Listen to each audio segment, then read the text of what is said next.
Hello, welcome to episode 8 of Everything You Wanted to Know About Surrogacy and We're Too Afraid to Ask.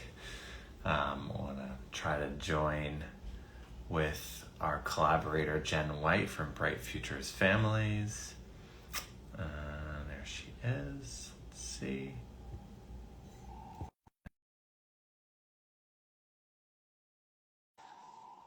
Jenn should be joining in a second. I hope everybody in the Northeast is enjoying the good weather. I was just thinking that the only reason they get us is because it's dark now, right? It's true. Otherwise, we would be outside. Yes.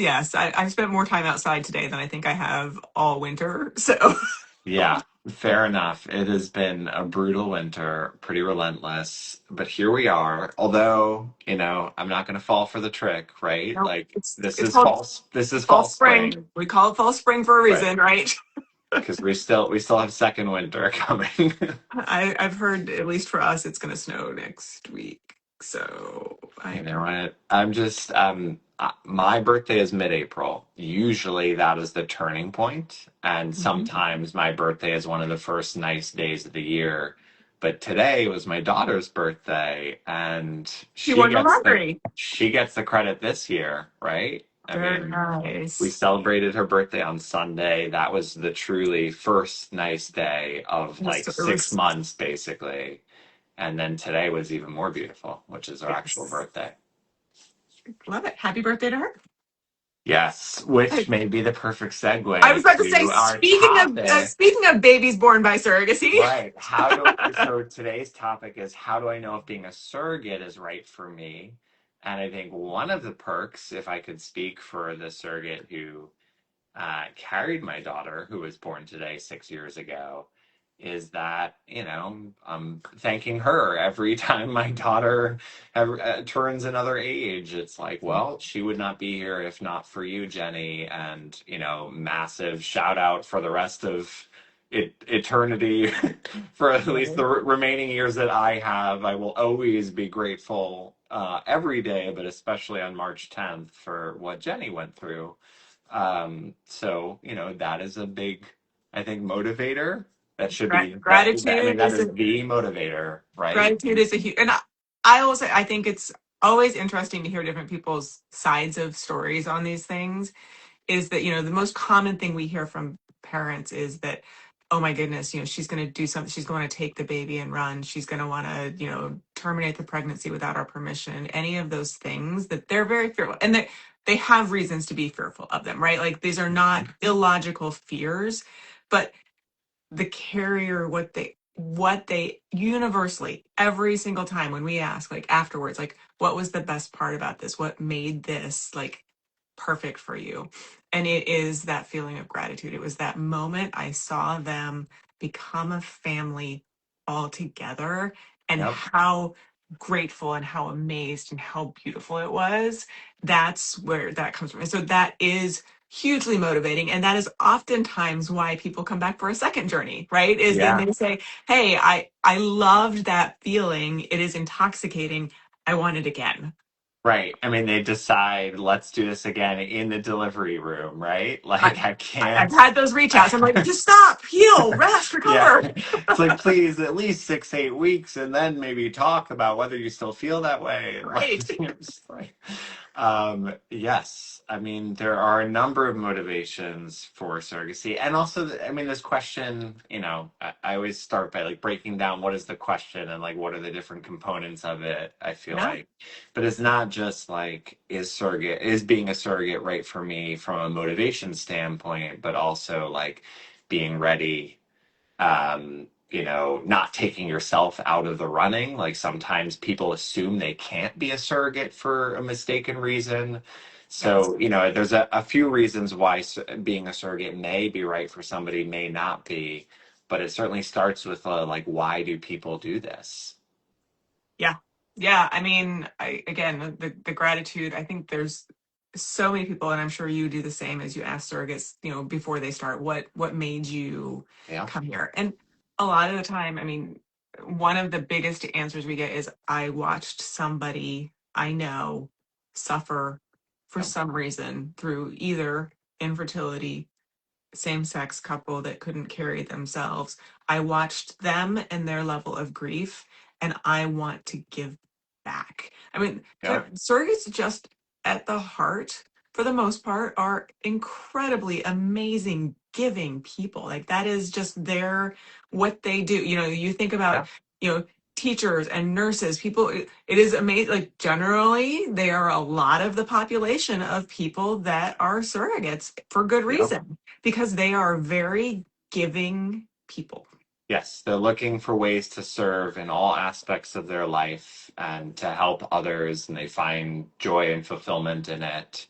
That is definitely the number one reason I hear as well. I saw my aunt struggle with infertility, or my best friend had a pregnancy loss, and I saw how devastating that was. And I said to them, if it ever comes to it, I'm here. Like, I didn't even know anything about surrogacy, but I raised my hand and said, I'll carry your baby for you. And Right. thankfully, they didn't need me, and they have their beautiful son, daughter, etc. today. However, the idea stayed on my heart, right? And here I am. Even if it's a complete stranger at the beginning, I Right? want to help because I know what it was like for them. Yeah. Yeah. And I even have had surrogates who have actually, we on first glance, we go, oh, I don't know. I could see why you think you're not qualified because they went through IVF themselves. Well, they went through IVF Mhm. because of something like male factor infertility. And Right. then they go, wow, I knew how hard that was. That when Yep. I thought I would never be able to carry my own child or have my own child, I want to pay that forward as well. And so there's so many similar but related ways that people tend to come to this. Yep. That shout out to our intake coordinator, and that was her story for Oh, very why nice. how she became a surrogate was that she knew firsthand what it was like to struggle to Yep. have your kids. Yeah. Yeah. I mean, that's what brought me to I will say I can tell you what would make you not want to be a surrogate. You know, like there definitely are some of us who did not enjoy pregnancy, who definitely the only child we had broke us, you know, and that's okay. I still Yeah. love my child immensely, but yeah, the factory got closed very quickly afterwards. So I can tell you how you know sometimes when surrogacy is not right for you. Yes. Although I will say it's not, that's another thing is like I think people maybe assume that for surrogates their pregnancies were like really easy or enjoyable. And for some, absolutely. In Sure. fact, sometimes the main motivator is I love being pregnant so much and yet I don't want another kid, right? Just like I'm just chasing the like, how do I be That's second on the pregnant? list of yeah, like the you know like the I saw somebody go through I love being pregnant, right? Those are the two Yes. that right there. But there are a lot of surrogates that will tell you like I don't actually love being pregnant. Right. I don't love it. Like, I am sick for the first trimester in a serious way. I never feel 100% myself. My husband does not enjoy my moods when I'm pregnant. Like, whatever. Like, it's even more of a sacrifice. It's a real burden. And yet, the primary motivation of helping somebody, knowing that medically it wasn't that complicated for them, Right. is enough to overcome the fact that they're not going to enjoy this necessarily from a physical perspective. I did have the opposite. I had a surrogate that she was a multi-time surrogate, and her husband was like, no, I like her better when she's pregnant. She's so much nicer when she's pregnant. And Yeah. so he was like, please, can we keep her pregnant continuously? I'm like, no, we cannot do that. You're like, no, she needs at least 12 months of postpartum recovery. Sorry, Exactly. dude. Exactly. I'm like, I'm sorry, you have to have her back as she is a factory attendant for at least 12 months. But perhaps couples therapy. No. Exactly. Exactly. I mean, I think you were absolutely, you hit on it and we kind of, you glanced off of it, is that a lot of people think that surrogacy isn't right for them because of something minor in their history, or that they didn't like being pregnant, or, you know, that they got scared about something, or they, you know, or like they're in their, or they're just over 35 and they think they've aged out. How right. common is that? That That somebody's like, well, I'm of advanced maternal age. Oh, it's my Nobody could. least favorite myth. I know, right? Right. Like, no, stop. Yeah, no, absolutely. I mean, I don't know what yours is, but like as long we have several clinics that as long as they transfer before the surrogate's 42nd birthday, Yep. totally fine. That's our cutoff as well, as we accept up to 42 and try to transfer by 43. But yeah, Yep. Yeah. I just don't have a clinic that does till 43. That's okay. yeah, I'll send them your way if they if they please. come to us. But yeah, I mean, that is a huge myth to people, and also to intended parents, though, that they Yeah. also have internalized that advanced maternal age language. And I Hmm. think it's much more important to, educate on the fact that what is more important actually is how recent your most recent pregnancy was. Yes. I So mean, if that was a you're conversation just like this is so real. I talked to intended parents today. We presented a profile. She is 36, maybe 37. By the time of delivery would be 38. I'll raise my hand and be like, I would trust her a million times over with my child, right? Like I would pick this surrogate time and time again. I have no hesitations or doubts about her in my mind. Like she's Yep, fantastic. She delivered just 3 years ago as a surrogate. Like this yep, is a gem. yep, So, but they see a number in the high 30s and they associate it with like infertility challenges and ovarian reserve and other things that are that aren't separate. And applicable in this right, case. Yeah, yeah. And yeah, so potential surrogates do the same thing and they might take themselves out of the running, or even if they had a tubal ligation or their tubes were tied, and they're not thinking about the gestational IVF part of it. They think, well, right. I can't get pregnant. Yep. Sometimes that will stop somebody from applying to become a surrogate. It's just they think that their contraception has taken them out of the game. I mean, sometimes I will say, sometimes it does. So Yep, I know they don't do it that much anymore, but the Adiana and Escher procedure, sure. unfortunately, anybody who had those done, they just, unless you have them go back and have them surgically removed, Yeah, a little bit too much risk is what it really yeah, comes down to. I know it's technically possible if you have the right radiography imaging and it's in the right place, but there's just surrogacy is about minimizing risk. hmm, And I also, like as much as we say, you think they, you can move forward, generally agencies are going to be really, really upfront with people about that. Like we want to minimize risk for everybody on both sides. yeah, And, sometimes people are like, you just want a warm body. I'm like, no, I don't just want a warm body. I really actually want to make sure that I am not harming this person who is incredible and stepping forward to be a surrogate. I want to make sure that she is in the safest place possible so that she goes back home to her family whole. I mean, obviously there's certain things yeah. that can happen to people during pregnancy. It's pregnancy is always a risk, but that's the thing. We're always trying to reduce those risks. And I think those myths get out there, right? They like, oh, well, this Hmm. is too risky because advanced maternal age. No, the advanced maternal age is referring to something else. Right. That one's not the risk factor that we're as concerned about.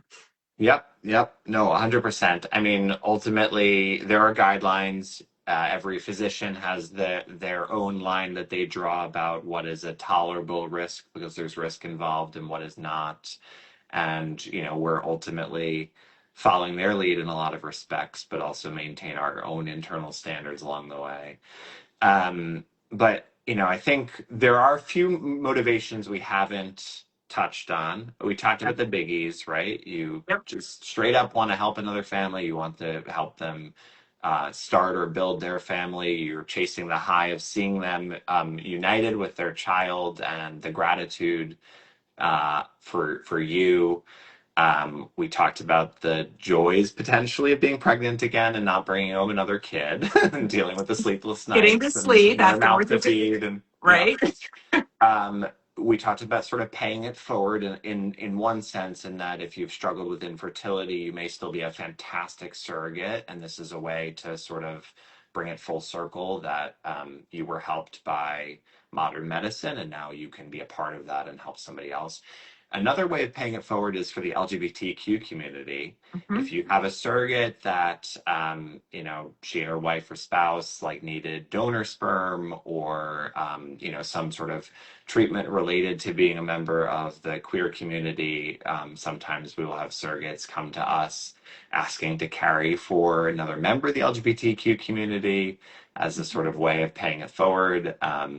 That was one of the motivators of the surrogate who carried my happy birthday 6-year-old today. Yeah, that's Um, amazing. We yeah. definitely, I think again, another myth for everybody out there is that we just match, whoever to whoever. The number of surrogates, I mean, we always ask, like, who are you willing to match with? And I, I think a lot of times same-sex couples come to us and they're like, we're harder to match because of this. And I'm like, you have no Nope. idea how many people have this on their heart that who they actually want to carry for is an LGBTQ couple or single, quite honestly, Yep. right? Because that's even more difficult to match. And Yep. so it's a very it actually there are so many people that is their motivation. That is what they want. They will say no to every other match until they are matched with an LGBTQ couple. Yeah. 100%. Um, Money is a motivator, and that is Always. totally fine, right? As That long as is it's not your totally fine. only motivator That's right. or I guess I take that back. It can be your only motivator as long as it is not the it's not coercive, as in Yes. it's not the only thing that you couldn't survive without it. It can be your one sole motivator, That's but right. Eh, if you would not be if you couldn't survive without surrogacy income, surrogacy is not right for you at this point in time. right. Not only not relying on it, but also clear-eyed that most of that compensation is in no way guaranteed because Correct. it's going to be paid out during a pregnancy that is not a guarantee itself. And you are going through months and months of screening with an agency, then months of screening with a clinic, and making time to meet with attorneys and negotiate a contract and doing injectable medications. And like maybe by the time you get to transfer, depending on the agency, you've seen somewhere between 2 and 5 grand, right? It's not going to be worth it for financial reasons unless it works out, and it's just not a guarantee. And we've all seen cases of 3 failed transfers, and then maybe it's not really possible to rematch at that point. And Right. so going in clear-eyed, if money is the primary motivator, totally fine. Just know that it's not a guarantee and it's a bit of a gamble. And you And have to be at least committed to seeing it through to hopefully see that payout. I will say, if money is the motivator, I mean, you should always be very clear with your legal agreement anyway. But if that's the case, like, I think that's even like should be even a sharper eye on your legal contract, because I think a lot of times people go into it and they go, okay, well, I'm going to get reimbursed for every single one of these things, and they forget to put something in the legal contract, and then Yep. they get really upset because money was their motivation, right? And again, there's nothing wrong with that, but it sharpens the disappointment when something was overlooked in legal, if Yep. that's the case. So it's just about being upfront. I think everybody out there, like, we ask, like, what's your motivation? And sometimes people say money, or I want to pay Yep. off my debt, or I want to. So it just allows us to have a better conversation about what that could look like, what those what ifs. That's right. And obviously, for most people, it's going to be some mixture of the above, right? I want to help build a family. I do like being pregnant. I could also use another 60 grand to pay off credit card debt or for a down payment on a house or college fund or, what have you. You fill in the blank. Yeah. Um, the last one that I came up with, Okay. if we're talking about how do I know being a surrogate is right for me, I think this is a sneaky one that people sort of maybe figure out later on a lot of the time. It's what we talked about before about the lesson for their kids, but Mhm. also related to that is like there's a sort of broadening of your world, right? Your intended parents may be international, even if they're domestic, may have a different cultural background, probably live in a different city and state, have different interests, are from potentially a different walk of life, maybe not, but you now have this lifelong connection, possibly, at least, like you certainly have a connection, whether it's a close relationship remains to be seen, but you certainly have a lifelong connection with a family that's like over there living their life, in Boston and you're in Arizona, in Israel, in China, in they're Indian American couple, they're engineers and you're a nurse. They're like they raise their kids differently. Like just I don't know. I'm struggling to come up with all of the different ways in which like humans are Oh, different from each other, and now you have right. broadened not just your world but your kids potentially as well. They My know this family from a different town that lives differently. my intake coordinator, her motivation has always been, and she's still to this day, she's been a surrogate several times, has said that I wanted to show my kids the good in the world. That was absolutely her motivation. And she said, to show the good in the world, you need to be the good in the world. And the side to that is that she matched with a local couple at the time, Mm-hmm. who's culturally very different from them, and they have become absolute lifelong, like, they're not babies anymore, they're 8, and they see each other at least once a year, if not more. Yeah. I was actually their case manager. She didn't work for us at the time when she like, so I still get pictures from that, all of them, which is amazing to me. But then after that, she actually, and this is kind of, sometimes you broaden your horizons in ways you don't realize. She talked about having another journey, and we presented her with a same-sex couple, and we said, we really think that they would be amazing for you. And she said, I don't think I want to do that. Mm-hmm. And we said, okay, but can we talk about it a little further, because we knew her pretty well by then. Yeah. And she actually, she's about to be caring for them for their third time, because Wow. she's like, she goes and sees, they as a whole family go see each other both directions several times per year. It Yeah. has just absolutely changed all of their lives immeasurably. And I have another one that, they had an embryo that split, so surprise twins. Mm-hmm. Yeah. And the parents paid for her and her family to come to China to celebrate, their Wow. baby's first birthday. And just because they've had such an amazing connection all the way through. So it really broadened their horizons, Yeah. obviously her child's horizons, so that she could take, like, here's a whole other culture. It's not even esoteric anymore. Like, this is really where they live, and you can see it. Yeah. That's incredible. Those are, oh God, the stories are I just know. wonderful. This is, I wish this was in the New York Times, the Wall Street Journal, and People magazine, and all the places, instead of the scandals that are in the headlines. Like, I it's just a know. tougher sell to the journalist to be like, she carried 3 times the same family, and they visit each other all the time. Drama is more fun to write about, I know, I know. unfortunately, right? Like, the number of days a week I'm sure each of us defend the same headline, that we're like, it's one headline. It's one headline, that's it. And it is not the totality of anything that any of us see, and in fact, we're all trying to be the the good in that world as well. Like, even when those headlines happen, sometimes things crumble and fall apart. And I know, I know we both, each, when one of the big agencies failed, like, we've Mhm. taken on cases from them, like, we are all good people, and we want to take amazing care of these families, even if they weren't ours originally. Amen.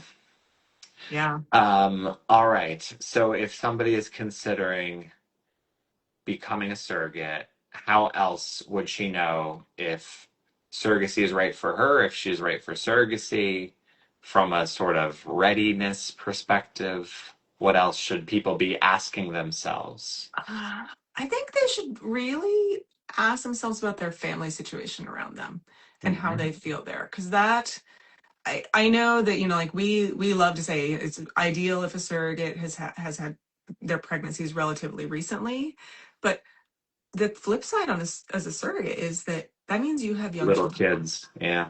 and finding care for young kids is harder. Also, things like, if a clinic that you're working with restricts picking up weight, what happens if you need to pick up your children? Like, what if, like, the number Yeah. of times you have to pick up your child to chuck them in the car, right? I mean, like, because it's off the ground, and oh, wait, suddenly I can't pick my child up. How do you deal with those things? Also, impact on your spouse, right? Like, they're going to have to pick up a lot of the day to day around you if something happens, if you're placed on bed rest. Do you have those support networks? I get, like, a lot, everybody goes into it like wide-eyed, like, I had great pregnancies before, I'm not going to have a problem, like, great. I want to talk to you about worst case scenarios, right? Like, every time, like, are you prepared? Is your family prepared? Like, okay, you say great, you can find a babysitter, but mom's do a lot more than being just like watching their kids during the day a lot of the Yeah. time. Who's going to get up? Who's going to stand up at the kitchen counter and make their lunch in the morning? Who's going to run them to sports practices, when you can't drive? All of those things, like you have to make sure you really have that family infrastructure around you and that they could be prepared to absorb everything that goes on if the worst happens, right? Like so that to me is a big part of, am I ready? Is this right for me? Can Right. I handle those things? And that does not exclude single gestational Not at carriers in all. any way, shape, or form. It just means that they also need to do that analysis of what that infrastructure looks like. And I actually will say that single parents generally have that infrastructure in place better than married or partnered parents Mhm. because they have to have that infrastructure already. I love Portia's comment, right? That she knew her husband wasn't gonna be on board for a third journey, and that is totally fair, right? Because he was along for those first two, and it's a lot on the whole family. And even if we're not talking about worst case scenarios between monitoring appointments and travel for screening and travel for transfer and potentially travel for another transfer and maybe clinic wants to see you for that mid-cycle lining check. And maybe, even if you're not placed on bed rest, there are those lifting restrictions you discussed. And Right. how is work going to respond if you are out consistently early morning and you're showing up late? How flexible are they? What if you have Right. to move around your shifts, right? If you talk to nurses, right? They have usually two Or weeks scheduled out. What if they have teachers. to change it? Yep. Sorry, or Or teachers, teachers who exactly. Right, don't have flexibility to just show up 20 minutes late at work. You have to right. take a half day or a whole day, depending on your district policies. Right. And bed rest would mean a long-term sub, and that's school districts aren't so happy when their teachers are out for extended periods of time. I say my Postpartum husband is my recovery. husband is teaching right now. I can tell you, like, no, like sub plans are like a tough thing. Yeah, yeah. It really, yeah. My brother is a high school science teacher and has been out for a variety of reasons, and so he's very disruptive. Yeah, So yes, but then not just logistically, it's also emotional support, right? absolutely. And obviously having a spouse who's 100% on board, if you're partnered or married, is important, but also the broader community. If you're reliant on a parent or an in-law, if you need your flexibility from your boss, are they understanding of surrogacy? Or are Right. they judgmental of it? Is this going to be an issue for you in your daily life in your community? Absolutely. Does who you're caring for and the reasons they're turning to surrogacy matter in that circumstance as well? And I've definitely had a surrogate who wanted to, I think I've told this on one of our other Hmm. sessions, that like they wanted to match with a same sex couple. And unfortunately, they had a family member that they said I couldn't rely on my family members Yeah. if I did because they would have a problem with it. And Right. it was really heartbreaking for her. But, we said, then you have to go with that because ultimately you're going to need your family's support as well. Right. That may be your childcare for Tuesday and Thursday afternoons, and now it's gone because they don't Right. support this. Yes. Right. Um, yeah. So support system, and then being in the right place in your life, physically, mentally, financially, like being ready in all of the ways that we talked about stability and Yep. like you know being eligible for surrogacy is a lot about having not just a support system, but being at the right place in your life. And I will say, like the financially thing, I think a lot of people go, well, but surrogates were making money, and the agency or the parents will reimburse me. There's a lot of things you're missing when you say that word reimburse. That means Yeah. that you have to put that money out up front. And if you are living paycheck to paycheck and suddenly you go to transfer and something happens and you get stuck, I don't know, airlines have, something happens to airlines and you're going to have to get a hotel and you're going to have to put money down up front and you can't afford that, then that can be a big problem that you need to make sure that you have that level of stability. Yes, you'll get that money back, but if you Yep. can't do it in this moment, or, and we asked this question, if you have credit cards versus having debit cards only, Mhm. um, a lot of places, rental car places, hotels put big holds if you use your debit card. And I've seen it cause catastrophes before, that people go, oh, I didn't realize, I didn't understand that suddenly I'm going to have $500 to $700 on hold because of a rental car. I thought I had plenty of money. Well, you do have plenty of money, but it's being held and not going to be released until X amount of time because you needed to use it for surrogacy. Right. So you have to be really like conscious of those Yeah. things as well. And hotels are notorious for making that X amount of time into Y amount of time and not actually reimbursing you until they've checked the minibar for the next 14 days, it seems. Right. Exactly. Okay, we are at our half hour mark. Hey, My parting words to the people out there is again, don't take yourself out of the running, no, right? If yeah, you think that you want to become a surrogate, perfection is not required here, right? Like it's okay if the answer ends up being no because it is not the right place in your time, or there was some aspect of this process that you didn't realize was part of it, and the agency took time to educate you, and now you're like, okay, well, maybe not right now, maybe in 2 years, maybe never. That's fine. No harm, no foul. You've had the conversation, and even if it ends up not working out, it ends up not working out. But don't take yourself out of the running if you feel like you have this on your heart. If you have any of those motivations we talked about, um, you know, just and I was try. any agency out there, any of us, I mean, not just you and I, but any agency is happy to have those conversations with no obligation. I think that there's a big misconception because there's some pretty aggressive programs out there that, like if you have one conversation and one reach out, that we're going to attack and we're going to attack for the rest of your life. Right. Now, generally, if you say, hey, this was amazing and it's just not for me, we're going to say, great. Like we're really glad that we had a chance to have a conversation with you and educate you. And we wish you the best. And if it does change, or if you feel like you couldn't Yeah. come back and have that second conversation. Also, still no obligation. Same for spouses. We are always happy to connect Oh people's yeah. spouses with some of our either our former gestational carriers or any of our team members' spouses as well, Mhm. because if they're the ones who have questions, like we want to make sure everybody's questions are answered to make sure surrogacy is for them too. Yes, 100%. Always happy to talk to anybody important in your life who is the one with the worries, the one that's keeping you from fully committing. And if we can't if we can't convince them, it's not convince. No, If in giving them the information, they are not uh, their worries are not assuaged, then fine. But have the conversation, raise your hand, try it, see what happens. exactly. We like to talk, obviously. Yes, yes. But that's Excellent. why we try to time cap these. Otherwise, the I two of us know. could just Otherwise, we keep just go going all night. forever. But Excellent. I All won't. right. I will see Well, you tomorrow night. I'll see you tomorrow night. So at And Families, I say so that everybody knows at Families Out Loud, we're going to go support their gala tomorrow. That's why we're meeting a night early. So with yes, everybody here. yes. But for everybody else, we'll see you in a couple of weeks. And DM us with any ideas for this Yeah. series. Yeah, Yeah. We'd love to answer whatever people are burning to hear about. yeah. All right. Take care, All Jenn. right. Bye. Bye.